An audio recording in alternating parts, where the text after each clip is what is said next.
구약 창세기 12장 10절 말씀부터 20절까지 교독합니다. 창세기 12장 10절 말씀부터 교독합니다. 그 땅에 기근이 들었으므로 아브라함이 애굽에 거류하려고 그리로 내려갔으니 이는 그 땅에 기근이 심하였음이라.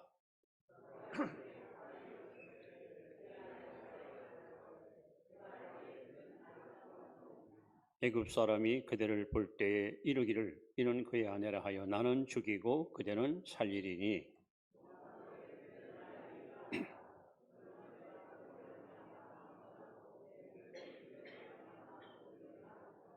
아브라함이 애굽에 이르렀을 때에 애굽 사람들이 그 여인의 심히 아리따움을 보았고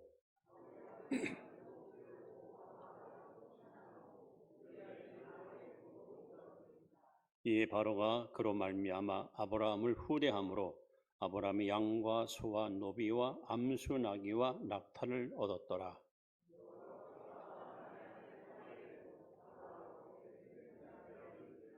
바로가 아브라함을 불러서 이르되 네가 어찌하여 나에게 이렇게 행하였느냐? 네가 어찌하여 그를 내 아내라고 내게 말하지 아니하였느냐?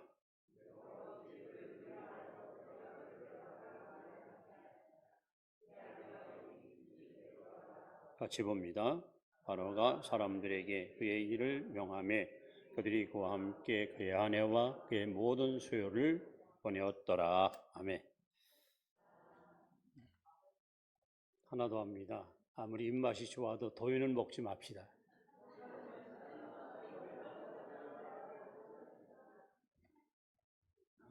사자성어 가운데 대실소망이라는 말입니다. 대실소망. 기대가 크면 실망도 크다. 이런 얘기입니다. 오늘은 아브라함 이야기를 여러분 앞에 소개합니다. 아브라함은 믿음의 조상 그리고 복의 근원으로 이해하시면 됩니다. 그는 75세에 인생 늦깎이에 하나님께 부름을 받습니다. 그것도 믿음의 조상으로 부름받습니다. 그러니까 살고 태어난 갈대아 우르는 이 바벨론 문화의 바로 요충지였고 다신교의 발상지였고 여기서부터 세계 종교가 사방으로 퍼져나가는 그야말로 역사의 기울을 이루는 그런 지방에 살았습니다.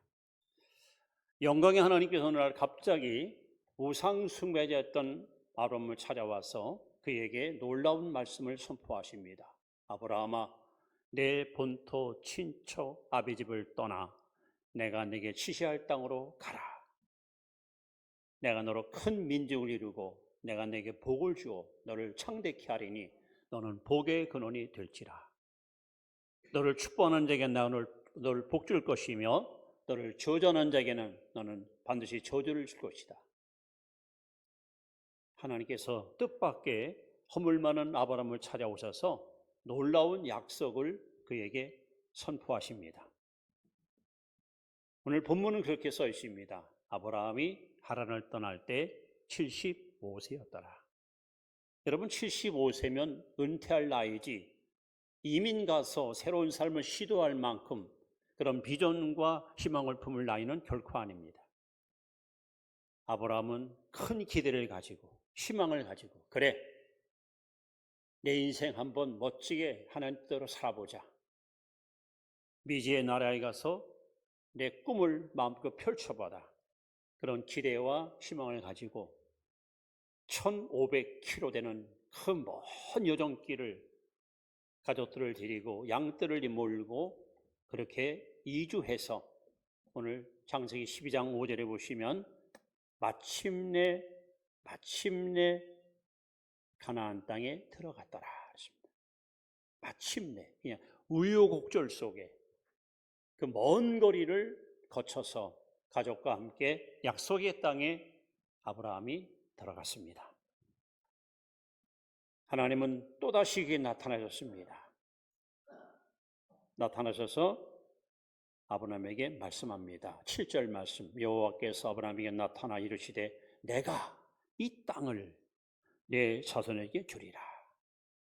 아브라함은 너무 감격해서 너무 감사해서 제단을 쌓고 하나님 앞에 정성껏 예배를 드립니다. 그리고 주의 이름을 부르면서 할렐루야 찬양을 합니다. 자, 이제 하나님의 기대와 희망 속에 먼 길을 마다 않고 이민길을 달려와서 마침내 약속의 땅, 하나님이 함께하는 땅, 언약의 땅에 마침내 들어온 아브라함. 하나님께 예배드리고 하나님께 감사하며 이제 내 꿈을 펼칠 때가 왔다라고 기대와 희망을 갖고 있는데 이게 웬일입니까? 오늘 10절에 보시면 그 땅에 기근이 들었다. 그리고 거듭 말합니다. 그 땅에 기근이 심하였다. 오늘 우리는 어쩌면 매일같이 기대를 품고 살아갑니다. 직장에 나갈 때도 오늘은 무슨 좋은 일이 없을까? 누구를 만나러 갈 때도 역시 어떤 기대를 갖고 만남을 여러분 찾아갑니다.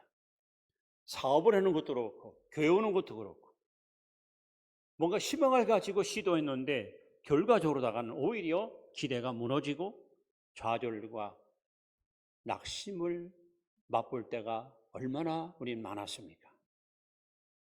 참으로 대실소망이라는 말이 우리 삶 속에서 종종 경험되고 있지 않습니까? 기대가 큰데 실망이 커요. 아브라함이 얼마나 기대를 가지고 먼 길을 달려와서 마침내 약속의 땅에 들어왔는데 그래서 너무 감사해서 예배드리고 하나님께 찬양하고 또 하나님은 거듭거듭 아브라함에게 이 땅을 내 자손에게 주겠다라는 언약을 받아냈습니다. 그러면은 하나님이 아브라함에게 눈에 보이도록 뭔가 축복이 이렇게 드러나야 되는데 이게 웬일입니까? 전혀 상상하지 못한, 예상치 못한 안타까운 일이 그 앞에 펼쳐지고 말았습니다. 그 땅에, 약속의 땅에, 언약의 땅에, 하나님이 함께하는 땅에 기근이 들었다는 겁니다.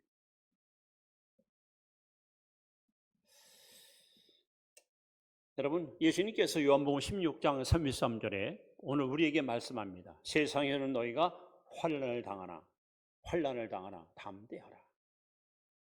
여러분, 예수 믿으면 병 안 걸립니까? 신앙생활 잘하면은 사업 실패 안 합니까?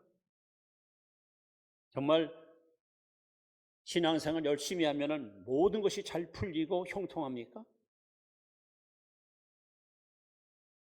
그럼 아브라함은 그렇게 됐어야 되죠.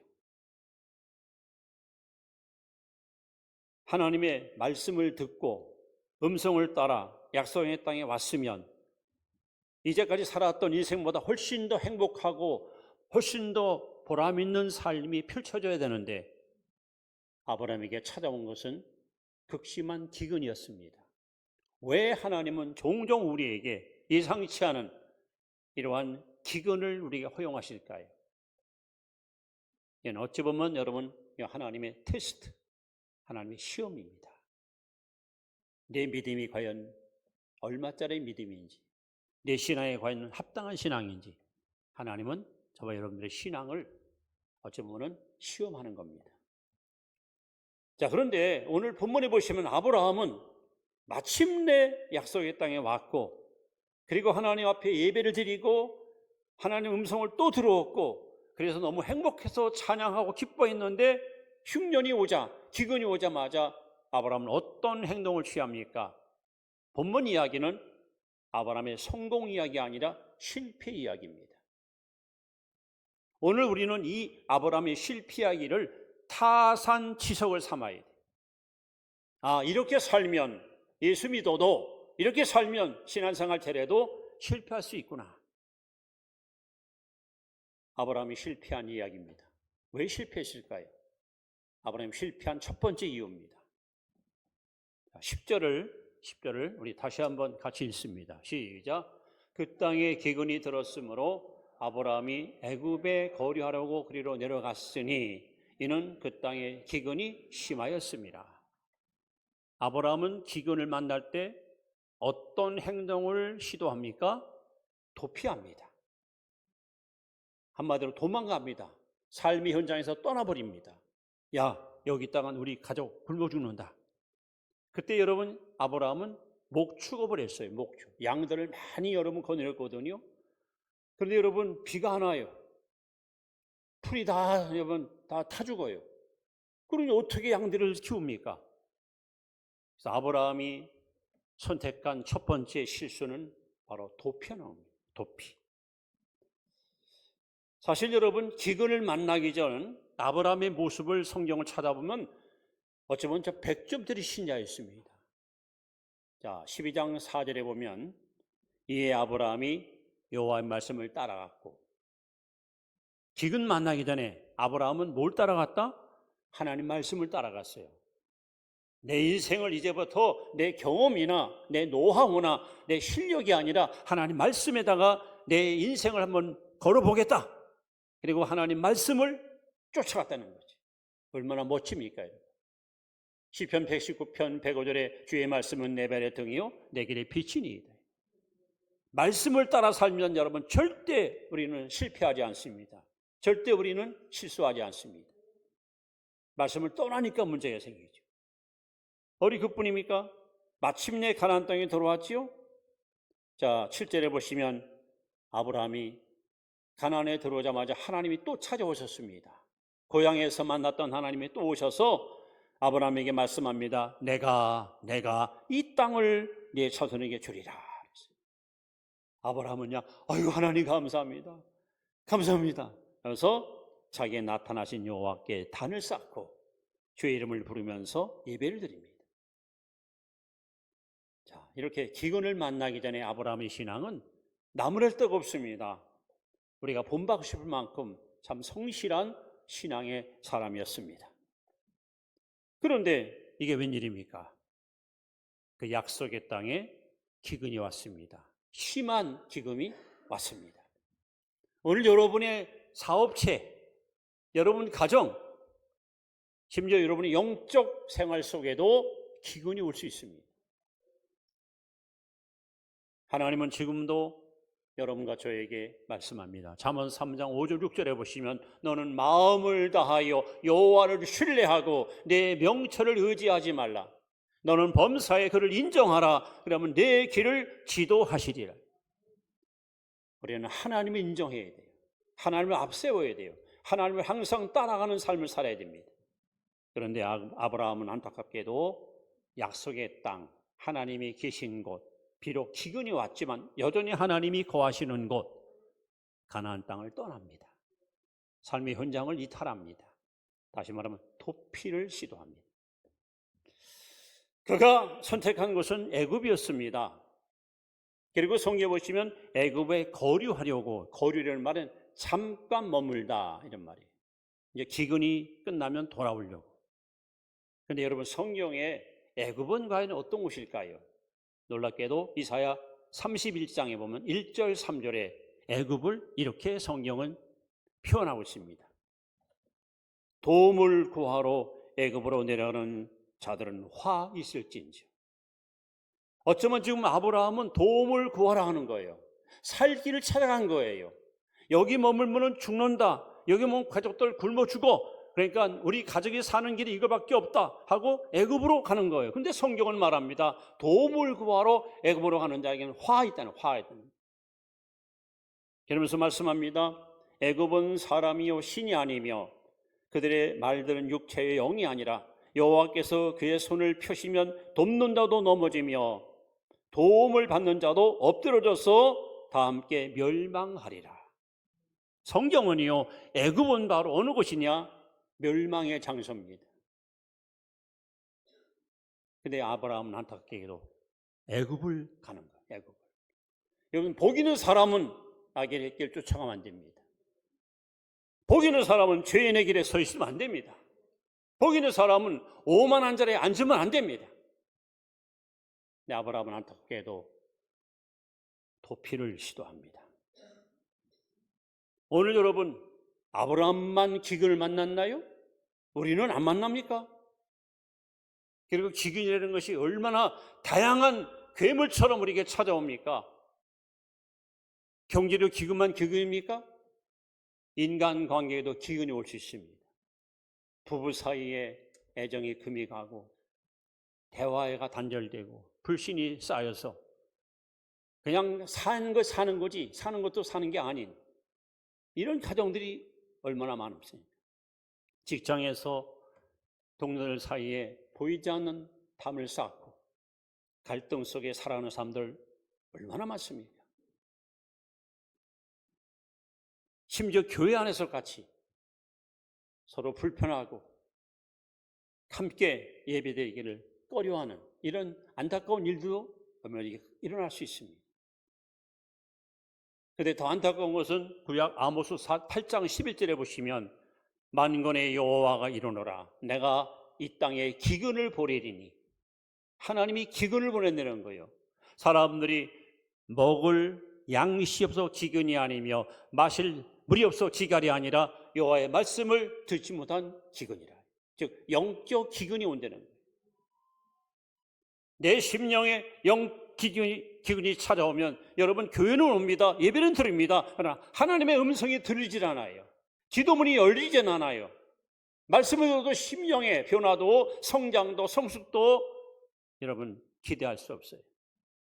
그냥 무료하게 교회 왔다 갔다 하는 것이지 진짜 내 마음에 구원의 기쁨이 가득 차고 하나님을 섬기는 예배 시간이 기다려지고 사모되는 이런 마음들이 내게서 떠나 있습니다.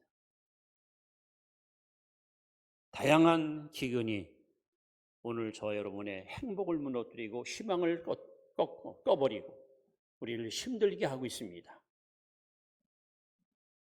근데 여러분 우리는 아브라함처럼 사실 아브라함이 선택한 것은 가장 어쩌면 현명하고 정확한 선택이었습니다. 왜? 여러분 부부 사이에 영적 기근이 왔다 생각해 보세요. 제일 쉬운 방법은 갈라서는 거예요. 교회 생활을 하다가 영적 기근이 왔습니다. 제일 쉬운 건 교회를 떠나면 됩니다. 뭐 이 교회가 하나밖에 없나? 직장 생활을 하다가 여러분 기근이 올 때 제일 쉬운 게 뭐예요? 사표 내는 거예요. 가지고 내가 뭐 이 회사 아니면 될 데 없냐? 근데 이것은 하나님의 방법이 아닙니다. 지금 아브라함이 이 선택을 한 거예요. 야, 약속의 땅, 언약의 땅, 임마누엘 하나님 함께하는 땅, 그럼 뭐해? 기근이 돼. 야, 애굽으로 가자. 여러분 도피하지 마십시오. 하나님이 약속했으면 천지는 변해도 하나님 말씀은 영원히 변치 않습니다. 사람은 거짓말할 수 있고 사람은 속일 수 있고 사람은 신실성을 상실할 수 있지만 우리 하나님은 절대로 우리는 거짓말하지 않은 가장 거룩하시고 가장 흠이 없으시고 가장 정직하신 분이 하나님이십니다. 마태복음 24장 35절에 예수께서 말씀합니다. 천지는 없어지겠으나 내 말은 없어지지 않고 다 이루리라 했어요. 아브라함은 이렇게 도피를 시도합니다. 하나님이 분명히 말씀해 줬더니요. 아브라함에게 이 땅을 내가 지금 밟고 있는 이 땅을 너의 자손에게 주겠다. 그럼 머물러야지. 여러분이 다니는 직장, 여러분이 하는 사업, 여러분이 다니는 교회 여기서 너 나에게 헌신해라 해서 머물러야지. 내 삶에 기근이 왔다 그래서 여기다가는 별로 재미가 없다. 여기서는 별로 유익이 없겠다. 그래서 여러분 도피합니까? 그럼 더 큰 어려움이 기다립니다. 하나님은 그렇게 시시한 분이 아닙니다. 하나님은 아주 세밀하게 아주 치밀하게 우리를 다루시는 분이에요. 여러분 머리카락 몇 개인지 아십니까? 속눈썹 몇 개인지 아세요? 하나님은 여러분 머리카락도 세우고 계셔요. 아브라함은 이렇게 잘못 선택합니다. 도피를 시도합니다. 여기서 끝났나요? 또 두 번째 큰 잘못을 저지릅니다. 이것은 바로 여러분 우리 얘기입니다. 두 번째 잘못은 바로 뭡니까? 여기 12장 11절 11절부터 같이 한번 읽습니다. 같이 읽어보겠습니다. 그가 애굽에 가까이 이르렀을 때에 그의 아내 사라에게 말하되 내가 알기에 그대는 아리따운 여인이라 애굽 사람이 그대를 볼 때에 이르기를 이는 그의 아내라 하여 나는 죽이고 그대는 살리리니 원하건대 그들은 나를 노이라 하라. 그러면 내가 그대로 말미암아 안전하고 내 목숨이 그대로 말미암아 보존되리라 하니라. 뭡니까 이게? 아브라함의 두 번째 실패 이야기. 사람을 두려워하지 말아야 돼. 사람을 두려워하면 안 됩니다. 자, 잠언 29장 25절 말씀 한번 보세요. 다 같이 시작. 사람을 두려워하면 뭐에 걸려요? 울미에 걸리게 되거니와 여호와를 의지한 자는 안전하리라. 여러분, 사람을 두려워하면 울무에 걸려요. 두려운 사람한테 완전히 업을 얽혀버려요. 잡혀버려요. 그 사람 음성만 들어도 소름이 끼치고 막 불안하고 해함을 받을 때가 막 잠을 못 이루고. 하나님 말씀은 여러분 얼마나 놀라운 진리입니까? 지금 아브라함이 애굽행을 시도했어요. 약속의 땅을 저버리고 편히 살겠다고 쉬운 길을 선택합니다. 그런데 막상 가다 보니까 또 다른 큰 문제가 그에게 엄습해 옵니다. 그건 뭘까요? 이번에는 기근이 아니고 와이프 때문에. 어떤 와이프? 이쁜 와이프. 얼마나 아브라함의 아내가 아름다운가. 저는 성경 읽을 때 건성 읽었어요. 이 사람 부인이 참 이쁜가 보다 했거든요. 근데 이게 사실이더라. 어떻게 알 수 있어요? 바로 왕이 한눈에 뿅 갔어요. 여러분, 왕이 후궁이 많잖아요. 왕비와 후궁들이 시시한 여자겠습니까? 교양이나 인격이나 외모나 그 나라에서 제일 잘 나가는 사람도 아니겠습니까? 그런데 비교가 안 돼, 사라를 보니까. 그래서 그때 나온 유명한 사자성어가 있어요. 경국지세. 이 사라 때문에 나온 단어예요. 이게. 경국지세 아십니까? 모르시면은 사전 찾아보시면 돼요. 그뿐입니까, 여러분? 절세미인. 이해되십니까? 그러면 더 쉽게 천하일세, 군계일학. 이때 사라에게 해당되는 단어야. 너무 이뻐요. 너무 아름다워요. 첫눈에 그냥 반할 정도로. 이거 아브라함이 지금 더러 겁이 나는 거야. 노상에서 아내를 붙들고 호소합니다. 여보, 당신은 너무 아름다워. 너무 매력 있어. 틀림없이 저 바로 왕이, 애굽의 왕이 당신이 탐나서 나를 죽이고 당신을 뺏어갈 것 같아. 그러니까 당신도 나 사는 길이 하나밖에 없네. 그게 뭔데요? 나보고 오빠 하라고, 오빠. 여러분, 아브라함의 믿음의 조상이죠. 두 번째, 오빠 부대의 여러분 원조예요. 여기서부터 오빠 부대가 나왔어요. 더 기가 막힌 것은요, 16절에 보시면 바로가 그런 말미암아 아브라함을 후대함으로 아브라함의 양과 소와 노비와 암수 나귀를 낙타 얻었더라. 마누라 팔먹고 부자 됐어요. 인신매매범의 원조가 아브라함이에요. 아브라함 팔먹고 돈 많이 벌었어요. 여러분, 우리가 사람을 두려워하면 뭐에 빠진다? 올무에 빠집니다. 하나님을 두려워하는 사람들은 절대로 사람을 두려워하지 않습니다.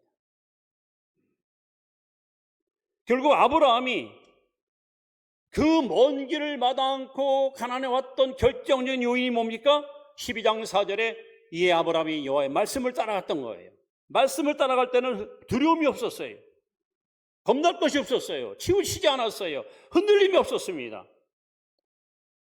그런데 말씀을 슬며시 내려놓고 약속의 땅에서 일단 엑소도스 탈출해가지고 나 편히 살겠다고 애굽행을 시도했는데 가는 도중에 두려움이 막 밀려오는 겁니다. 아이고, 저 이 피네 때문에 틀림없이 애굽 사람들이 탐이 나서 날 죽이고 부인을 뺏어갈 것이다. 이래가지고 아내에게 막 거짓말을 강요합니다.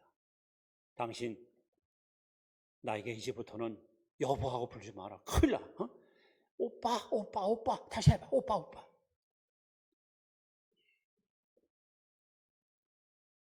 여러분 요한일서 4장 18절에 보시면 두려움에는 형벌이 있음이라 그래요. 여러분 병을 두려워하지 마세요. 병을 두려워하면 병한테 집니다. 환경을 두려워하면 환경한테 우리가 먹혀버립니다. 사람을 두려워하면 여러분 올무에 빠집니다. 디모데후서 1장 7절에 하나님이 우리에게 주신 마음은 두려운 마음이 아니라 그랬습니다. 하나님 결코 우리에게 두려운 마음을 주지 않습니다. 아브라함이 하나님을 바라볼 때는 아무것도 두려운 것이 없었습니다. 말씀을 따라 살 때는 아무것도 두려운 것이 없었습니다. 그러나 약속의 땅을 떠나고 하나님 말씀을 저버리고 결국 도피의 길을 가다 보니까 두려움이 엄습하는 거예요. 파도와 같이 밀려오는 거예요. 그래서 거짓말을 강요하고 마누라 팔아먹고 돈을 버는 치졸한 아주 부끄러운 남자 망신 다 시키는 아브라함의 참으로 형편없는 모습을 여기서 볼 수 있습니다. 여기서 끝났나요? 나중에 이 사실을 알고 나서 바로 왕이 아브를 불러놓고 막 여러분 뭐라 그래요? 막 핀잔하잖아요. 야, 너 어떻게 그럴 수 있어? 왜 나 거짓말했어? 왜 나 속였어? 말이야. 마치 마저른 소금처럼 이방 사람한테 조롱당하는 아브라함의 모습. 한번 상상해 보세요. 지금 아브라함이 바로 앞에 가서 얼마나 낯을 못 들 거 아니에요. 창피해가지고.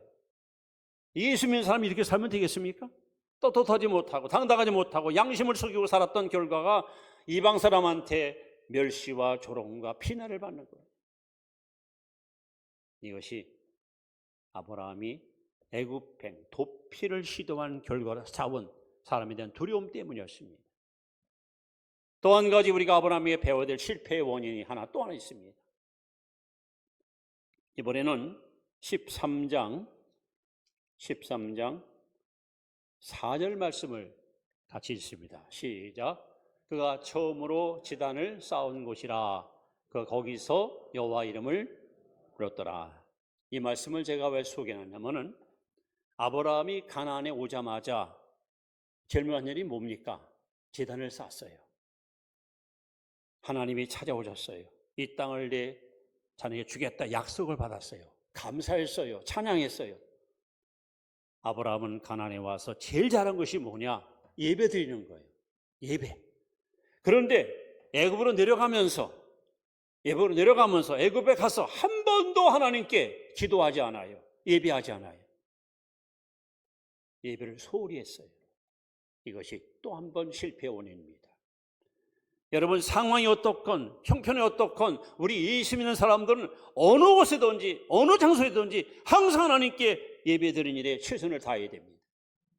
왜? 하나님은 지금도 영과 진리로 예배하는 자를 찾고 계십니다. 특별히 여러분 출애굽기 20장 24절에 보시면 하나님 말씀합니다. 내 이름으로 단을 쌓는 곳에는 내가 강림하여 복을 내리리라 했습니다. 예배가 이렇게 중요한 거예요. 예배 드려야 하나님이 찾아오셔요. 예배 드려야 하나님이 오셔서 말씀해 주셔요. 예배 드려야 하나님께서 용기를 주시고 꿈을 주시고 비전을 주시고 희망을 주셔요. 아브라함이 예배가 없으니까 영성이 무디워지고 감각도 둔해지고 기도도 안 나오고 감사도 없고 하나님 음성 들을 수가 없지요. 그러니까 앞이 캄캄한 거예요. 한참을 내다보지 못한 채 그냥 두려움에 휩싸여서 변명이 급급하고 거짓말하는데 그냥 앞세우고. 오늘도 주님은 말씀합니다. 마태복음 18장 20절에 너희 두세 사람이 내 이름으로 모인 곳에는 나도 그 가운데 함께 하느니라. 여러분 하나님의 시간 성령으로 우리 곁에 우리 가운데 함께 계십니다. 모여야 주의 이름으로 모여서 예배를 드려야 하나님 함께 하시는 거예요. 앞으로 여러분 인생을 살아가면서 사업에 실패할 수 있어요. 내 몸에 병이 들 수 있고 기근이 올 수 있어요. 그럴지라도 뭐만큼은 포기하지 말자. 예배만큼은 절대 놓치지 말아야 돼요. 예배가 실패하면 여러분 신앙 자체가 다 허물어집니다. 그런데 하나님은 놀랍게도 이 실패한 아브라함을 내치지 않아요.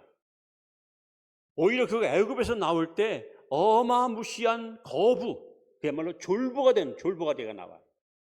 왜 그랬을까요? 이때 아브라함은 사실은 신앙적으로 올 때 아직은 미숙한 신앙이었어요. 아직은 믿음이 연약한 사람이에요. 이런 사람을 하나님이 그냥 호되게 다루면 여러분 과연 주님을 온전히 따라가겠습니까? 그래서 오늘 이렇게 말씀을 마무리합니다.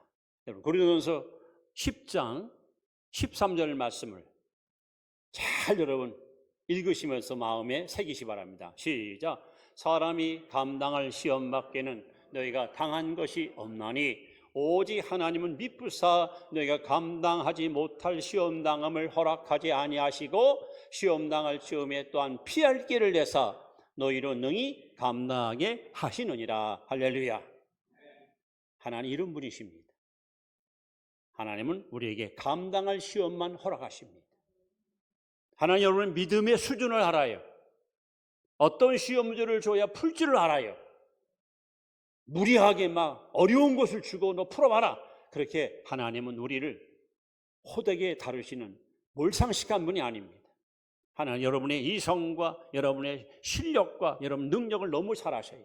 그래서 우리 수준에 맞는 시험을 하나님 우리에게 허용하시는 하나님이십니다. 그래서 여러분 우리는 왜 하나님이 종종 저 여러분에게 인생의 기근을 허용하실까? 야고보 1장 2절로 4절에 보시면 이렇게 말씀합니다. 형제들아 너희가 여러 가지 시험을 만나거든 온전히 기쁘게 여기라. 기근이 올 때 뭐 하라고요? 기쁘게 여기라는 거예요.